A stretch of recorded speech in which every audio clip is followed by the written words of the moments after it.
So once again, very good afternoon to all. ഇന്ന് നമ്മൾ discuss ചെയ്യുന്നത് നമ്മളുടെ മോണ്ടിസോറി മെത്തഡോളജി ആ ഒരു ടോപ്പിക്കിനെ കുറിച്ചാണ്. ഓൾറെഡി നമ്മൾ ലാസ്റ്റ് ക്ലാസ്സിൽ ഡിസ്കസ് ചെയ്തിരുന്നു. ഈ സ്ക്രീൻ വിസിബിൾ ആണോ? ആണോ?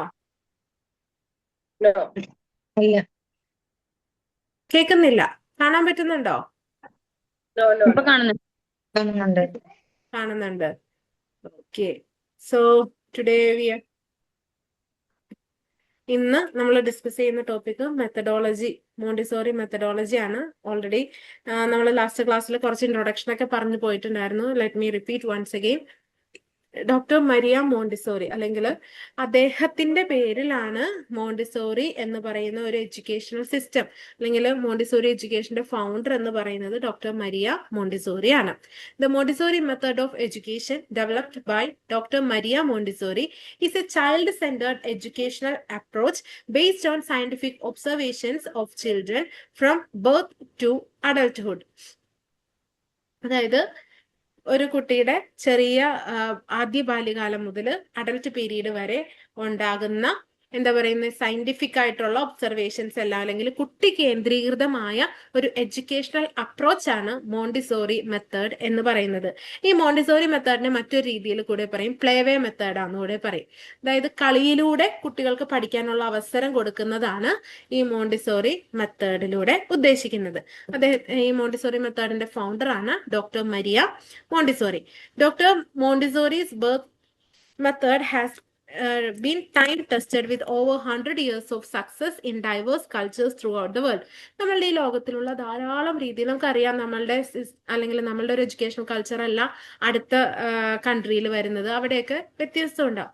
അപ്പോൾ ഏത് രാജ്യത്തിലാണെങ്കിലും ഒരു 100ൽ പരം വർഷങ്ങളിലൂടെ ഈ ഒരു മെത്തേഡ് ഫോളോ ചെയ്ത് സക്സസ്ഫുള്ളി കംപ്ലീറ്റ് ചെയ്ത്, അല്ലെങ്കിൽ സക്സസ്ഫുള്ളി ഈ മെത്തേഡ് പ്രൂവ് ചെയ്തതാണ് ഏറ്റവും വലിയ വിജയം എന്ന് പറയുന്നത്. അതായത് കുട്ടി കേന്ദ്രീകൃതമായ രീതിയിലുള്ള ഒരു പഠന രീതി, ഓരോ കുട്ടികളുടെയും അവരുടെ സാഹചര്യത്തിനനുസരിച്ച്, സ്വഭാവത്തിനനുസരിച്ച്, രൂപത്തിനനുസരിച്ചെല്ലാം കുട്ടി കേന്ദ്രീകൃതമായ രീതിയിൽ മുന്നോട്ട് പോകാൻ പറ്റുന്നതാണ് ഈ ഒരു എഡ്യൂക്കേഷണൽ സിസ്റ്റത്തിന്റെ ഏറ്റവും വലിയ പോസിറ്റീവ് ആയിട്ടുള്ള ഇമ്പാക്ട് എന്ന് പറയുന്നത്. The Montessori approach is possibly best known today for the contribution it makes to our understanding of the importance of learning, the senses and development of learning materials through that are today referred to as educational toys. അതായത് കുട്ടികളുടെ നേരിട്ട് എന്താ പറയുക, കുറെ text book പഠിപ്പിക്കുന്നതിനേക്കാൾ ഉപരി അവർക്ക് കൈകളിലൂടെ അവർക്ക് നേരിട്ട് ഫീൽ ചെയ്ത്, ടച്ച് ചെയ്ത്, സെൻസ് ചെയ്ത് അറിയാൻ പറ്റി അതിലൂടെ പഠിക്കുന്ന മെത്തേഡാണ് ഈ മോണ്ടിസോറി എഡ്യൂക്കേഷൻ എന്ന് പറയുന്നത്. അപ്പോഴാണ് ഒരു കുട്ടിക്ക് വെറുതെ ഈ പഠിച്ച് ബൈഹാർട്ട് ചെയ്ത് വെക്കുന്നതിനേക്കാൾ ഉപരി അവർ അറിഞ്ഞ ഒരു കാര്യത്തിലൂടെ മുന്നോട്ട് പോകുമ്പോൾ അത് അവർ ജീവിതത്തിൽ അത് അവർക്ക് ഭയങ്കര പോസിറ്റീവായിട്ടുള്ള കാര്യമായിരിക്കും, അല്ലെങ്കിൽ പോസിറ്റീവായിട്ട് അവരുടെ ജീവിതത്തിൽ എന്നും അത് കൂടെ ഉണ്ടായിരിക്കും. Okay, so this unit aims at providing an overview of the historical background, aims, philosophy and principles of Montessori education. അപ്പോൾ നമ്മൾ ഈ ചാപ്റ്ററിൽ നോക്കാൻ പോകുന്നത് ഒന്ന് ഹിസ്റ്റോറിക്കൽ ബാക്ക്ഗ്രൗണ്ട്, എന്താണ് മോണ്ടിസോറി, എങ്ങനെയാണ് ഇത് ഡെവലപ്പ് ചെയ്തത്, ദെൻ അതിന്റെ എയിംസ്, മോണ്ടിസോറി എഡ്യൂക്കേഷന്റെ ലക്ഷ്യങ്ങൾ എന്താണ്, ഫിലോസഫി എന്താണ്, പ്രിൻസിപ്പിൾസ് എന്താണ്, ഇങ്ങനെയുള്ള കാര്യങ്ങളൊക്കെയാണ് നമ്മൾ ഇതിനെ ഡിസ്കസ് ചെയ്യാൻ വേണ്ടി പോകുന്നത്. The key concepts of Montessori education, the triangular relationship between the teacher, child and favorable environment are also discussed in this unit. ഇനി മോണ്ടിസോറി എഡ്യൂക്കേഷന്റെ ഒരു ട്രയാങ്കുലർ റിലേഷൻഷിപ്പ് പറയും, അല്ലെങ്കിൽ ഒരു കീ കോൺസെപ്റ്റ് എന്ന് പറയുന്നത് ഈ ട്രയാങ്കുലർ റിലേഷൻഷിപ്പ് ആണ്. അതിലെ 3 ഫാക്ടേഴ്സ് ആണ് teacher, child and favourable environment. ഈ 3 പോയിന്റ് ഒന്ന് നോട്ട് ചെയ്ത് വെക്കുക. നമുക്ക് മോണ്ടിസോറി എഡ്യൂക്കേഷന്റെ ട്രയാങ്കുലർ റിലേഷൻഷിപ്പ് അല്ലെങ്കിൽ കോൺസെപ്റ്റ് ഓഫ് മോണ്ടിസോറി എഡ്യൂക്കേഷനിൽ ഏറ്റവും ഇമ്പോർട്ടൻ്റ് ആയിട്ട് വരുന്ന റിലേഷൻഷിപ്പ് ആണ് ആരൊക്കെ തമ്മിൽ, teacher, child and the favourable environment. So special focus is given to all the theoretical aspects of Montessori education so that the learner can convert knowledge and skills necessary for Montessori teaching. Just ഒരു introduction പറയുന്നതേ ഉള്ളൂ. ഇനി ആരാണ് ഈ doctor Maria Montessori, അവരുടെ ജീവിതത്തെക്കുറിച്ചും അവരുടെ നമ്മളുടെ ലോകത്തിനായി നൽകിയ കോൺട്രിബ്യൂഷൻസ് ആണ് ജസ്റ്റ് അടുത്ത പാരാഗ്രാഫിൽ മെൻഷൻ ചെയ്തിരിക്കുന്നത്. ഞാൻ ഓൾറെഡി പറഞ്ഞ പോലെ ഡോക്ടർ മരിയ മോണ്ടിസോറി, അവരുടെ പേരാണ് ഇതിന് കൊടുത്തിരിക്കുന്നത്, മോണ്ടിസോറി എഡ്യൂക്കേഷൻ എന്ന് തന്നെ. അപ്പോൾ അവരാണ് ഈ മോണ്ടിസോറി മെത്തേഡ് മെത്തേഡ് ഓഫ് എഡ്യൂക്കേഷന്റെ ഫൗണ്ടർ എന്ന് പറയുന്നത്. ഒരു ഇറ്റാലിയൻ ഫിസിഷ്യൻ ആയിരുന്നു, എഡ്യൂക്കേറ്റർ ആയിരുന്നു, ഇന്നോവേറ്റർ ആയിരുന്നു. ദെൻ കുട്ടികൾക്ക് നാച്ചുറലി സ്വാഭാവികമായിട്ട് പഠിക്കാൻ അവരുടെ തന്നെ രീതിയിൽ എടുത്ത ഒരു മെത്തേഡാണ് ഈ മോണ്ടിസോറി എഡ്യൂക്കേഷൻ എന്ന് പറയുന്നത്. She open the first Montessori school in Casa del Bambini or children's house in Rome on 6 January 1907 എന്നാണ് ആദ്യത്തെ മോണ്ടിസോറി ഇൻസ്റ്റിറ്റ്യൂഷൻ അല്ലെങ്കിൽ ഒരു മോണ്ടിസോറി ക്ലാസ് റൂം ഓപ്പൺ ചെയ്തതെന്നാണ് പറഞ്ഞിരിക്കുന്നത്. അതിന്റെ പേരാണ് പറഞ്ഞിരിക്കുന്നത് കാസ ഡെ ബാംബിനി അല്ലെങ്കിൽ ചിൽഡ്രൻസ് ഹൗസ്. റോമിലാണ് ആദ്യമായിട്ട് ഇവർ ഇത് സ്റ്റാർട്ട് ചെയ്യുന്നത്. 6 ജാനുവരി 1907 അതാണ് date. Then she traveled worldwide and wrote extensively about her approach to education, attracting many devotees. There are now more than 22,000 Montessori schools in at least 110 countries worldwide. അപ്പോൾ ഈ Maria Montessori എന്ന് പറഞ്ഞ വ്യക്തി ഇങ്ങനെ ഒരു school സ്ഥാപനം start ചെയ്തതിന് ശേഷം എന്ത് ചെയ്തു? ലോകത്തിന്റെ നാനാ ഭാഗങ്ങളിലേക്ക് യാത്ര ചെയ്തു. പല സ്ഥലങ്ങളിൽ യാത്ര ചെയ്തിട്ട് അവർക്ക് എഡ്യൂക്കേഷനെ കുറിച്ചുള്ള കാര്യങ്ങളെ കുറിച്ച് ഇത് കണ്ടതും കേട്ടതും അറിഞ്ഞതും എല്ലാം ചേർത്തിട്ട് അവർ ധാരാളം റൈറ്റപ്പുകൾ ഉണ്ടാക്കി. എക്സ്റ്റെൻസീവ്ലി നന്നായിട്ട് നല്ല ദീർഘമായിട്ടുള്ള ലേഖനങ്ങളൊക്കെ അവർ എഴുതി ഉണ്ടാക്കി. അങ്ങനെയാണ് അവര് മെയിൻ ആയിട്ട് ഈ ഒരു കുട്ടികൾക്ക് വേണ്ടിയിട്ടെന്നുള്ള രീതിയിലുള്ള ഈ എഡ്യൂക്കേഷണൽ സിസ്റ്റം ആരംഭിക്കുന്നത് തന്നെ. അങ്ങനെ അവര് ഇപ്പോ ലോകത്തിൽ ഒരു 22,000-ലധികം മോണ്ടിസോറി സ്കൂളുകൾ ഉണ്ട്. 110 രാജ്യങ്ങളിലായിട്ട് ഒരു 22,000-ലധികം മോണ്ടിസോറി സ്കൂളുകൾ ഇന്ന് ഉണ്ട്. അവരുടെ ജനനതീയതിയാണ് അടുത്തത് പറയുന്നത്. 31 August 1870 in the provincial town of Chiaravalle, ഇറ്റലിയിലാണ് ജനിച്ചത്. Her father was a financial manager for a state run industry. അവരുടെ നാട്ടിൽ അല്ലെങ്കിൽ സ്റ്റേറ്റിൽ ഉണ്ടായിരുന്ന ഒരു ഇൻഡസ്ട്രിയിലെ ഫിനാൻഷ്യൽ മാനേജർ ആയിരുന്നു. Her mother was raised in a family with prized education. അതെ, അവരുടെ അമ്മ എന്ന് പറയുന്നത് എഡ്യൂക്കേഷന് വേണ്ടിയിട്ട് ധാരാളം സംഭാവനകൾ ചെയ്തു കൂട്ടിയ ഒരു ഫാമിലിയിലെ മെമ്പർ ആയിരുന്നു. She was well schooled and avid reader, unusual for Italian women of that time. The same thirst for knowledge took root in young Maria, and she immersed herself in many fields of study before creating educational method that bears her name. അപ്പോൾ അവരുടെ അമ്മയിൽ നിന്ന് കിട്ടിയ ഒരു inspiration ആണ് ഈ Maria മോണ്ടിസോറിക്ക് ഇത്ര ധാരാളം കാര്യങ്ങൾ വായിക്കാനും അതേപോലെ എഡ്യൂക്കേഷനെ കുറിച്ച് ഡീപ്പായിട്ട് ചിന്തിക്കാനും ഇങ്ങനെയുള്ള ഒരു മെത്തേഡൊക്കെ സ്റ്റാർട്ട് ചെയ്യുന്നതിന് വേണ്ടിയിട്ട്. In the following years of the rest of her life Maria dedicated herself to advancing her child centred approach to education. She lectured widely, wrote articles and books and developed a program to prepare teachers in the Montessori method. Already പറഞ്ഞു, നമ്മൾ ഇവരിങ്ങനെ രാജ്യം മുഴുവൻ സഞ്ചരിച്ച് അവർക്ക് കിട്ടിയ അറിവ് അവർ വായിച്ചും കണ്ടും കേട്ടും അറിഞ്ഞും അവർക്ക് കിട്ടിയ അറിവുകളെല്ലാം എഴുതി ഉണ്ടാക്കി അവർ ധാരാളം ബുക്കുകൾ ആർട്ടിക്കിളൊക്കെ ഉണ്ടാക്കി.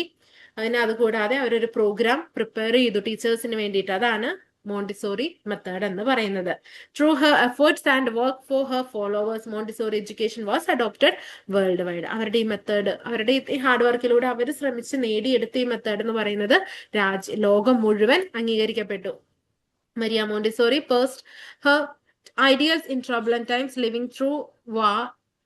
The political upheaval inspired her to add peace education to the Montessori curriculum, but she could do little to avoid ensnared in world events. Traveling in India in 1940 when hostilities between Italy and Great Britain broke out, she was forced to live in exile for the remaining years of the war. There she took the opportunity to train teachers in her method. അത് യുദ്ധത്തിന്റെ സമയത്ത് അവർക്ക് അവരുടെ നാട്ടിൽ നിന്ന് മാറേണ്ടി വന്നു. ആ സമയത്ത് അവരെന്ത് ചെയ്തു? എവിടെയാണോ അവർ താമസിച്ചത് ആ ഭാഗത്തുള്ള ടീച്ചേഴ്സിന് അല്ലെങ്കിൽ വുമൻസിനെ എൻകറേജ് ചെയ്യാനും അവർക്ക് ഒരു ടീച്ചർ ട്രെയിനിങ് ആയിട്ട് ഈ മെത്തേഡിലൂടെ പരിചയപ്പെടുത്തി കൊടുക്കാനൊക്കെ അവർക്ക് സാധിച്ചു. At the end of the war she return to Europe. അവിടുത്തെ യുദ്ധം അവസാനിച്ചപ്പോൾ അവർ തിരിച്ച് യൂറോപ്പിലേക്ക് പോയി. Spending her final years in ആംസ്റ്റർഡാമിലായിരുന്നു അവർ ലാസ്റ്റ് താമസിച്ചിരുന്നത്. She died peacefully in friends garden on May 6, 1952. May 6 തീയതി 1952 മെയ് 6 തീയതി അവർ ഈ ലോകത്തോട് വിട പറഞ്ഞു. അവരുടെ പേര് നോബൽ പ്രൈസ് വിന്നറിന് വേണ്ടിയിട്ടുള്ള നോമിനേറ്റ് ചെയ്തിട്ടുണ്ടായിരുന്നു. 3 തവണ നോമിനേറ്റ് ചെയ്തിട്ടുണ്ടായിരുന്നു. ഇത് ജസ്റ്റ് ഒരു ബ്രീഫിംഗ് ആണ് അവരെ കുറിച്ച് പറഞ്ഞത്. അപ്പൊ ഞാൻ ഈ പറഞ്ഞ വർഷങ്ങൾ അല്ലെങ്കിൽ എന്താണ് അതിനകത്ത് ഇമ്പോർട്ടന്റ് ആയിട്ടുള്ള 1-2 കാര്യങ്ങൾ സൂചിപ്പിച്ചിരുന്നു. അത് നിങ്ങളൊന്ന് നോട്ട് ചെയ്താൽ മതി. ബാക്കിയുള്ളത് നിങ്ങൾക്ക് ജസ്റ്റ് അവരെ കുറിച്ച് ഒരു ഐഡിയ കിട്ടുന്നതിന് വേണ്ടിയിട്ട് മാത്രമാണ് പറഞ്ഞത്. Now aims of Montessori education. നമ്മൾ ഇവിടെ നിന്നാണ് മെയിൻ ടോപ്പിക്കിലേക്ക് കിടക്കുന്നത്. എന്തൊക്കെയാണ് മോണ്ടിസോറി എഡ്യൂക്കേഷന്റെ എയിംസ്, ലക്ഷ്യം എന്ന് പറയുന്നത് എന്താണെന്നുള്ളതാണ് പറയുന്നത്. Assist children in their mental and physical ability to work appropriately in the environment, allow children to have freedom coupled with responsibility. അപ്പൊ ആദ്യത്തെ രണ്ടെണ്ണമാണ് പറയുന്നത് കുട്ടികൾക്ക് അവരുടെ മെന്റലി ഫിസിക്കൽ ആയിട്ടുള്ള എന്താ പറയുന്നത് അവരായിരിക്കുന്ന സാഹചര്യത്തിൽ നിന്ന് മെന്റലി ഫിസിക്കലി ആയിട്ട് അവർക്ക് നന്നായിട്ട് വർക്ക് ചെയ്യാനുള്ള രീതിയിൽ അവരെ സഹായിക്കുക, അല്ലെങ്കിൽ അവർക്ക് വേണ്ട സപ്പോർട്ട് കൊടുക്കുക. അതേപോലെ കുട്ടികൾക്ക് എന്താ പറയുന്ന ഉത്തരവാദിത്വത്തോട് കൂടിയ റെസ്പോൺസിബിലിറ്റീസ് കൊടുക്കുക. ഫ്രീ ആയിട്ട് അങ്ങനെ അഴിച്ചു വിടാതെ എന്ത് ചെയ്യുക, അവർക്ക് കുറച്ച് റെസ്പോൺസിബിലിറ്റീസോട് കൂടിയ സ്വാതന്ത്ര്യം, ഉത്തരവാദിത്തത്തോട് കൂടിയ സ്വാതന്ത്ര്യം കൊടുക്കുക. അപ്പൊ അവരത് ചെയ്യുന്നതിന് കുറച്ച് ഇൻട്രസ്റ്റഡ് ആയിരിക്കും. Then create in the child the sense of self-discipline, concentration, motivation and sensitivity to things around him. അവരുടെ ചുറ്റുപാടുമുള്ള കാര്യങ്ങളോട് അവർക്ക് എന്തുണ്ടാക്കുക, sensitivity, motivation, concentration, self discipline ഒക്കെ ഉണ്ടാകുന്നതിന് വേണ്ടിയിട്ടുള്ള കാര്യങ്ങൾ റെഡിയാക്കി കൊടുക്കുക.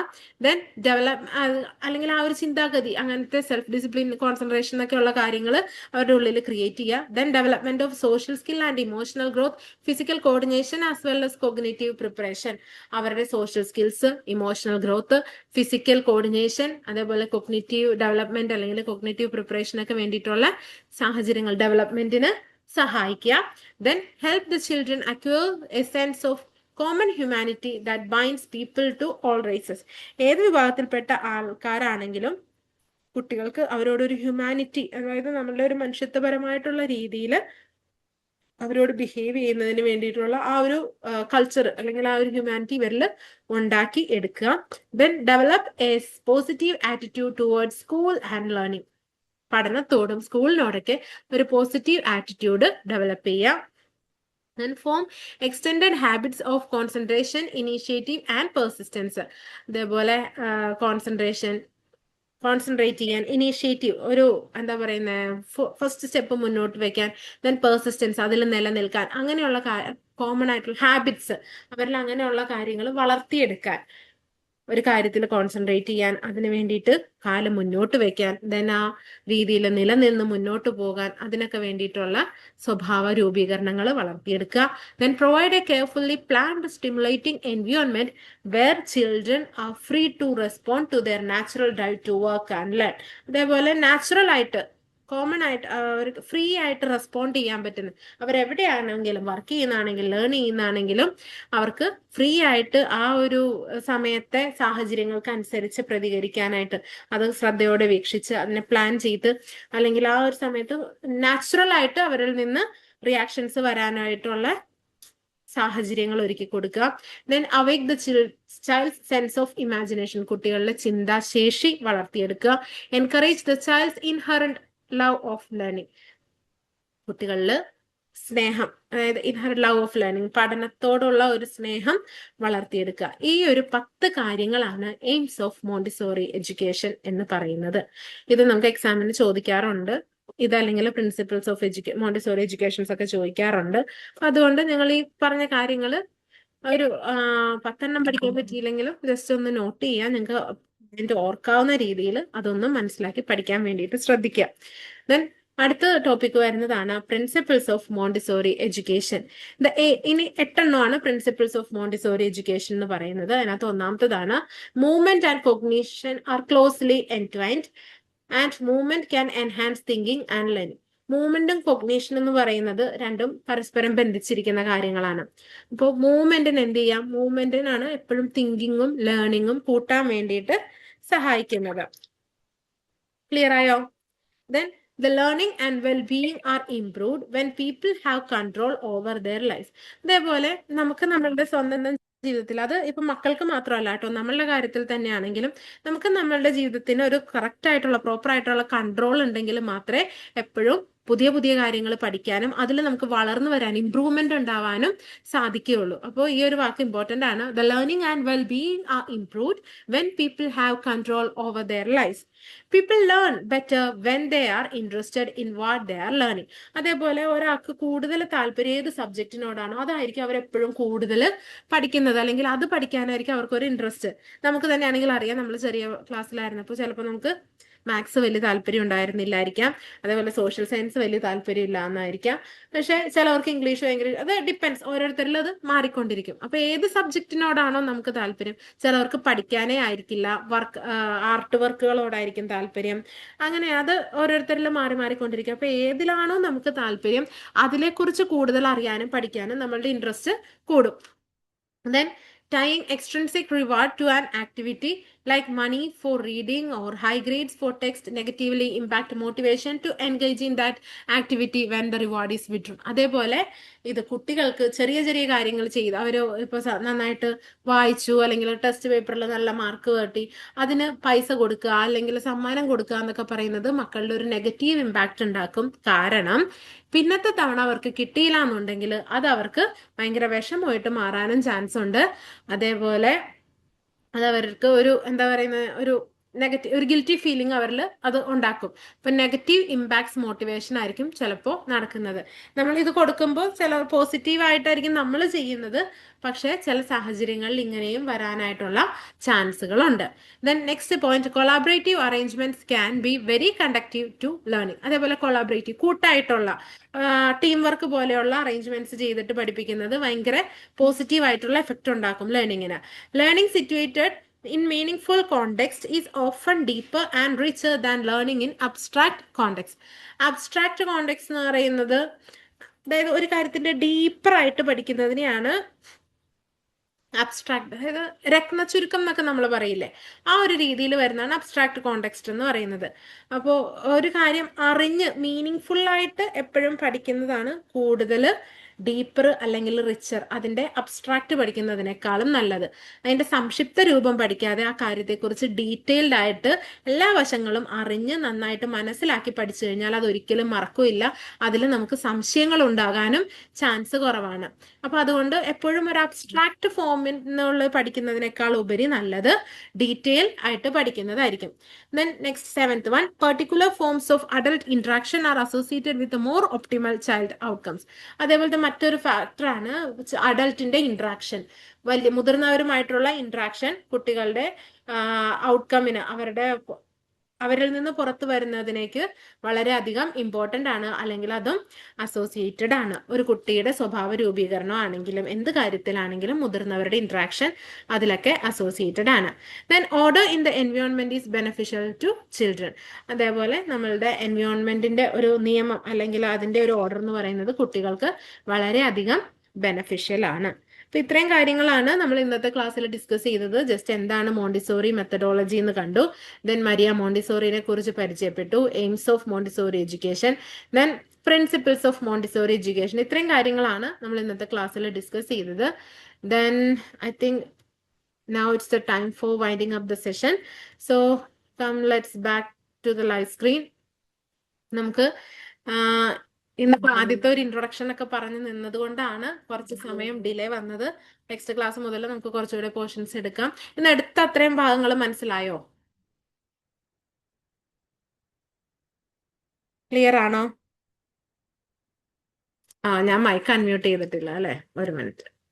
അത് ഇടയ്ക്ക് അവിടെ ഒരു സൗണ്ട് കേട്ടത് കൊണ്ട് മൈക്ക് മ്യൂട്ട് ചെയ്തതായിരുന്നു എല്ലാവരെയും.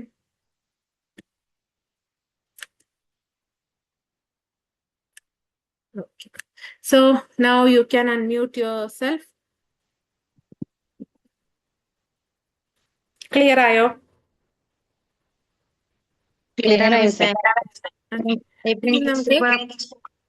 എന്തോ പ്രിൻസിപ്പിൾ ഓഫ് മോണ്ടിസോറിയിലെ നാലാമത്തതൊന്ന് ക്ലിയർ ആക്കി തരും.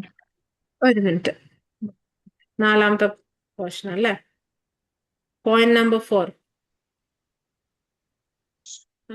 ടൈപ്പിംഗ്. ഓക്കെ. അതായത് നമ്മളിപ്പോ കുട്ടികൾക്ക് സമ്മാനം കൊടുക്കുന്ന പരിപാടിയില്ലേ, അതിനെ കുറിച്ചാണ് അതിനകത്ത് പറയുന്നത്. ഇപ്പൊ ചെറിയൊരു കാര്യം ചെയ്യുമ്പോൾ തന്നെ അവർ പ്രോത്സാഹിപ്പിക്കാൻ വേണ്ടിയിട്ട് നമ്മൾ എന്തെങ്കിലും സമ്മാനങ്ങളൊക്കെ കൊടുത്തു കഴിഞ്ഞിട്ട് നെക്സ്റ്റ് ടൈമിൽ അവർക്ക് അത് കിട്ടിയില്ലെങ്കിൽ അത് കുട്ടികളിൽ ഒരു നെഗറ്റീവ് ഇമ്പാക്റ്റ് ഉണ്ടാക്കുന്നുണ്ട് എന്നാണ് നമ്മളുടെ ഈ പ്രിൻസിപ്പിൾസ് ഓഫ് മോണ്ടിസോറി എഡ്യൂക്കേഷനിൽ പറയുന്നത്. കാരണം അതൊക്കെ കൊണ്ടാണ് പിന്നീട് വരും തോറും ഗ്രേഡ് ഒക്കെ മാർക്ക് മാറ്റി ഗ്രേഡ് ആക്കി പിന്നെ പങ്കെടുക്കുന്ന എല്ലാ കുട്ടികൾക്കും സമ്മാനം, അങ്ങനത്തെയൊക്കെ രീതിയിൽ ഇങ്ങനെ ചേഞ്ചസ് വന്നുകൊണ്ടിരിക്കുന്നത് ഇതിന്റെയൊക്കെ ഭാഗമായിട്ട്. നമുക്ക് തന്നെ അറിയാം നമ്മളുടെ നാട്ടില് SSLC എക്സാം കഴിയുമ്പോൾ എന്തോരം കുട്ടികളാണ് മരിക്കുന്നത്, അല്ലെങ്കിൽ അവർ പ്രതീക്ഷിച്ച ഒരു മാർക്ക് കിട്ടിയില്ല, അല്ലെങ്കിൽ ഫുൾ A+ കിട്ടിയില്ല, അങ്ങനെയൊക്കെ വരുന്ന ആ ഒരു സാഹചര്യം. അതായത് അവർ പഠിച്ചു വന്ന രീതിയിൽ അവർ ഇത്രയും നാളും ചിലപ്പോൾ മുൻപന്തിയിൽ നിന്നു, പെട്ടെന്ന് അവർക്ക് 1-2 മാർക്ക് കുറഞ്ഞതോ ഒരു ഗ്രേഡ് മാറിയതൊക്കെ അക്സെപ്റ്റ് ചെയ്യാനുള്ള ബുദ്ധിമുട്ട് അങ്ങനെ ഉണ്ടാവാതിരിക്കാൻ വേണ്ടിയിട്ടാണ്, അത് നെഗറ്റീവ് ഇമ്പാക്റ്റ് ആണ് മക്കളിൽ ഉണ്ടാക്കുന്നത് എന്ന് പറഞ്ഞിട്ട് മരിയ മോണ്ടിസോറി അത് പ്രോത്സാഹിപ്പിക്കുന്നത്. ക്ലിയർ ആയോ? എൻഡ് വൈൻ്റെ മീനിങ് ഒന്ന് പറയോ മിസ്സേ? എന്തോ? എൻഡ് വൈൻ്റെ മീനിങ് ഒന്ന് പറയോ ഫസ്റ്റ് പോയിന്റിലെ? ഒരു മിനിറ്റ്. കോഗ്നേറ്റീവ് ഡെവലപ്മെന്റും മൂവ്മെന്റും അല്ലേ? അത് രണ്ടും പരസ്പരം ചേർന്ന് പരസ്പരം ബന്ധിക്കപ്പെട്ടിരിക്കുന്നു എന്നുള്ളതാണ് പറയുന്നത്. കാരണം കോഗ്നിറ്റീവ് ഡെവലപ്മെന്റ്